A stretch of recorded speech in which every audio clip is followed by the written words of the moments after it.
நம் ஆண்டவர் இயேசு கிறிஸ்துவின் நாமத்தினால் மகிழ்ச்சியும் சமாதானமும் நம் அனைவரோடும் இருப்பதாக.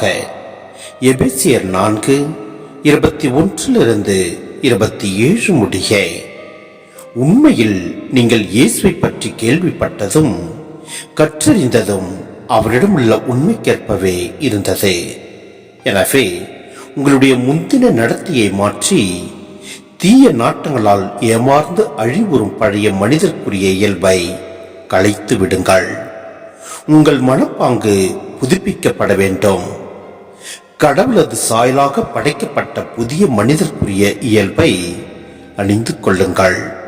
அவ்வியல்பு உண்மையான நீதியிலும் தூய்மையிலும் வெளிப்படும்.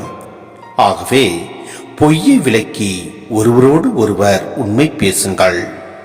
ஏனெனில் நாம் யாவரும் ஓர் உடலின் உறுப்புகளாயிருக்கிறோம்.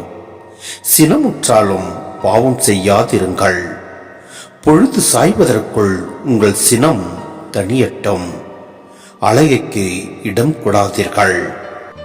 சிந்தனை: பழைய மனித இயல்பை நீக்கி புதிய படைப்பாக இறைவனது சாயல் கொண்டவர்களாக மாற வேண்டி அழைப்பு விடுக்கப்படுகிறது.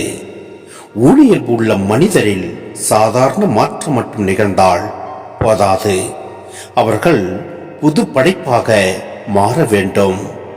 புது படைப்பாக மனிதர் மாறும்போதுதான் இழந்த இறை இயல்பை அவர்கள் பெற முடியும்.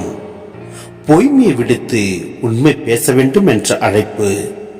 பொய்மை ஒற்றுமையை குலைக்கிறது, குழப்பத்தை உருவாக்கி நம்பிக்கையை அழிக்கிறது, உறவுகளை கூறுபடுத்தி சபைகளில் சண்டை சச்சரவுகள் உருவாக்குகிறது.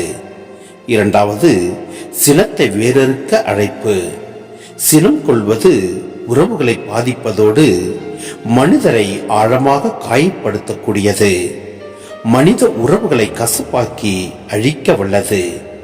மூன்றாவது, அழகையை கைவிட அழைப்பு. சினத்தின் வலிமையை மனிதன் மனதில் ஓங்க செய்வதே அழகைக்கு நாம் கொடுக்கும் அரிய வாய்ப்பு.